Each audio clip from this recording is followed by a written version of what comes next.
Assalamu alaikum, my dear lovely students. Dear students, hope you are doing great and you are in good health. My dear lovely students, जैसे कि आप जानते हैं genius academy हम कुछ ऐसे important questions को लेके आए हैं जो कि बोर्ड पॉइंट ऑफ व्यू से बहुत ज़्यादा इंपॉर्टेंट होते हैं और जिनके बहुत सारे चांसेस होते हैं जो कि आने वाला बोर्ड एग्जाम है उसमें उसके चांसेस बहुत ज़्यादा होते हैं।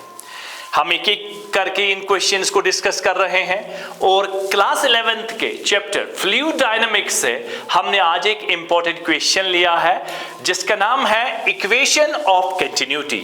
ये इक्वेशन ऑफ कंटिन्यूटी बहुत बार एग्जाम में पूछा गया है और इसके आने के चांसेस भी बहुत ज़्यादा हैं और फ्लूइड डायनामिक्स से ये इक्वेशन ऑफ कंटिन्यूटी क्या होता है इसको हम डिस्कस करेंगे। ये अगर आप देखेंगे तो यहाँ पर एक पाइप है मेरे पास, ये मैंने एक पाइप ली है। इस पाइप में कोई भी हम ऐसा बोल सकते हैं फ्लूइड फ्लो हो रहा है, यानी इस पाइप में वाटर फ्लो हो रहा है। ये यहां से वाटर फ्लो हो रहा है, मान लो ऐसे वाटर फ्लो हो रहा है, एंट्री वाटर की यहां से हो रही है और इस साइड में वाटर का एग्जिट हो रहा है दूसरे वाले साइड में। लेकिन इस पाइप में खास बात क्या है, ये पाइप जो है एक साइड से इसकी ओपनिंग जो है वो ओपनिंग बड़ी है और दूसरे साइड से इसकी ओपनिंग थोड़ी सी कम है।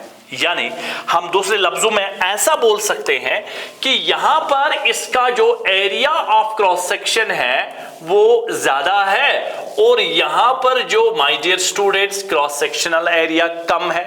एक साइड से A1 है, एक साइड से A2 है।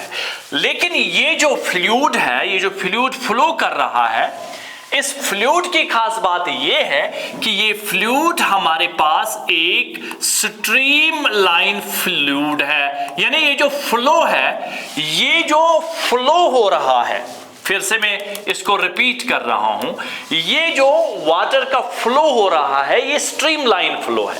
तो स्ट्रीम लाइन फ्लो के बारे में आप जानते होंगे।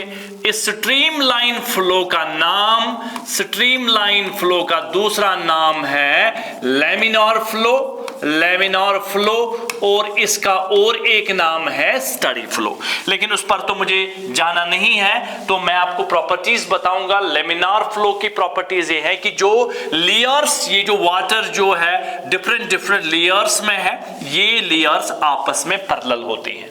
और मान लो यहां पर जिस साइड हमारा A1 है वहां पर इसकी वेलोसिटी है V1 और जहां से ये वाटर निकल रहा है वहां की वेलोसिटी है V2।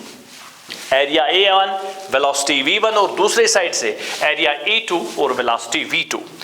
अब यहां से एक इंपॉर्टेंट बात ये है कि यहां से अब हमारे पास इक्वेशन ऑफ कंटिन्यूटी जैसे आपने याद किया है, लेकिन मैं आपको एक चीज यहां पर बताना चाहता हूं कि जो इक्वेशन ऑफ कंटिन्यूटी है, इक्वेशन ऑफ कंटिन्यूटी है जो हमारे पास mass flow rate that is mass divide by time, mass divide by time जो है, mass divided by time remains constant, mass divided by time remains constant। मतलब क्या है? मतलब ये है, इसका मैं मतलब समझा रहा हूं आपको। इसका मतलब क्या है? मतलब ये है कि जितना यहां से एंटर कर रहा है वाटर, हम वाटर की बात करेंगे, यहां से जितनी एंट्री हो रही है वाटर की जो एंट्री हो रही है, वाटर की जो एंट्री हो रही है, जितना यहां से मान लो एक सेकंड में 10 kg वाटर इसमें एंटर कर रहा है और उसी टी टाइम में, उसी 10 सेकंड में, उसी टी टाइम में यहां से एग्जिट भी उतना ही करना चाहिए, एग्जिट जो है उतना ही करना चाहिए। यानी यूता यपर वाटर अंदर छाचान ये साइड एरिया A1 की टाइम टीएस मज, तो टाइम टीएस मज गछे यपर वाटर नेबर ते नेरुन, अच वनान mass flow rate, H1n is mass flow rate, यानी mass flow rate गैस रोजन क्या गैस रोजन कांस्टेंट। वही मैंने लिखा, तो इसका मतलब ये है mass flow rate m1/t is equal to m2/t, ऐसा लिख सकता हूं मैं, क्योंकि ये कांस्टेंट होना चाहिए।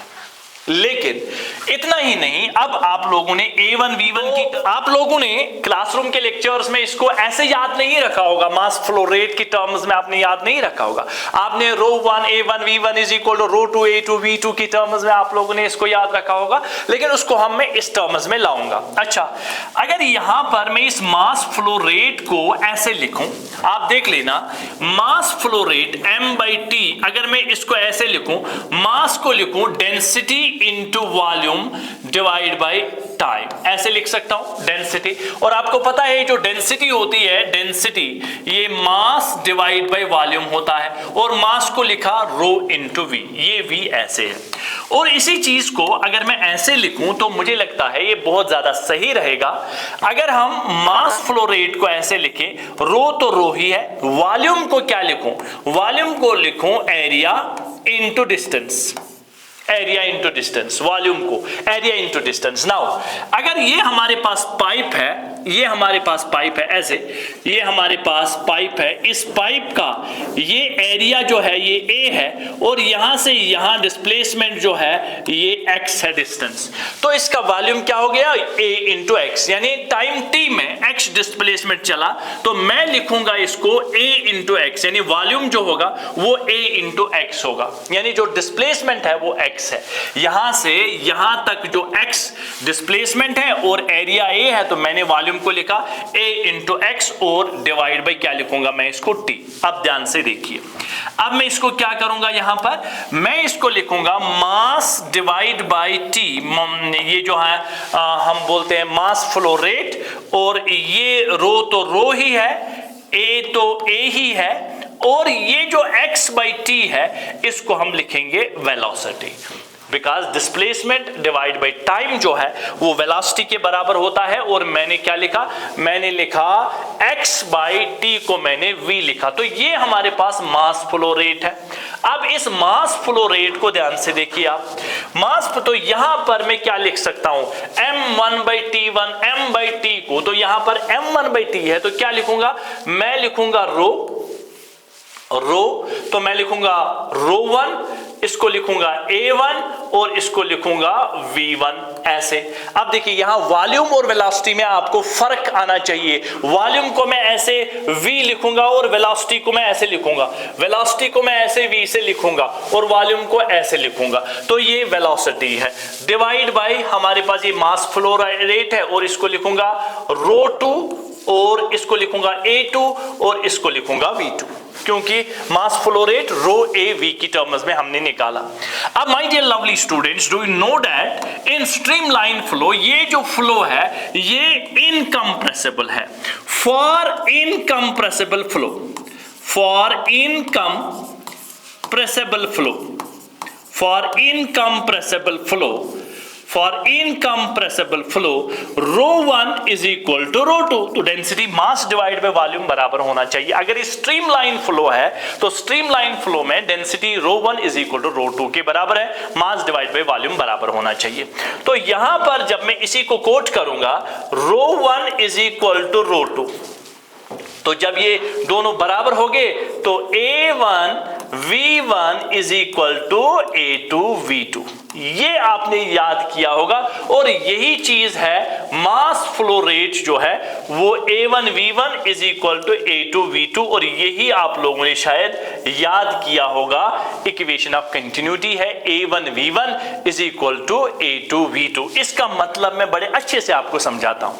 इसका मतलब ये है कि अगर एरिया a1 ज्यादा है तो वहां पर वेलोसिटी v1 जो है वो कम होगी, और जहां पर एरिया कम होगा जहां पर एरिया कम होगा वहां पर वेलोसिटी ज्यादा होगी। इसका मतलब यह है कि इस साइड में अगर आप देखेंगे तो यहां पर एरिया ज्यादा है तो यहां पर वेलोसिटी कम होगी, वेलोसिटी लेस होगी, और यहां पर एरिया कम है तो यहां पर निकलने की वेलोसिटी ज्यादा होगी। लेकिन इंपॉर्टेंट बात यह है कि एंट्री और एग्जिट पर बराबर फ्लो रहना चाहिए, तभी अदरवाइज अगर उधर इधर हो गया तो ये पाइप फट जाएगी। तो इक्वेशन ऑफ कंटिन्यूटी यही चीज बोलती है कि जितना एंटर करेगा उतना ही एग्जिट करेगा, A1 V1 is equal to A2 V2। इसका मतलब ये है कि यहां पर पानी धीरे चलता है, लेकिन अगर 1 सेकंड की बात की जाएगा, अगर 10 kg वाटर यहां से एंटर कर रहा है और 1 सेकंड में तो उतना ही यहां पर एग्जिट करेगा,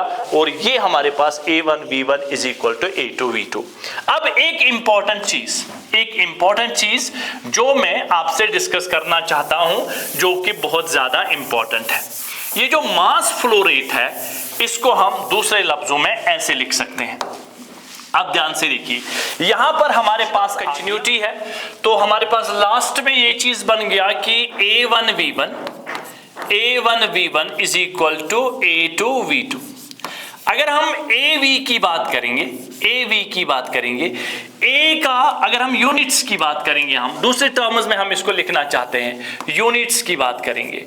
आप मुझे बताइए एरिया AV, A क्या है? A है हमारे पास एरिया, और ये है हमारे पास मीटर और स्क्वायर। एरिया जो है उसका यूनिट है हमारे पास मीटर स्क्वायर, और AV, और ये हमारे पास वेलोसिटी है, और वेलोसिटी का है मीटर पर सेकेंड।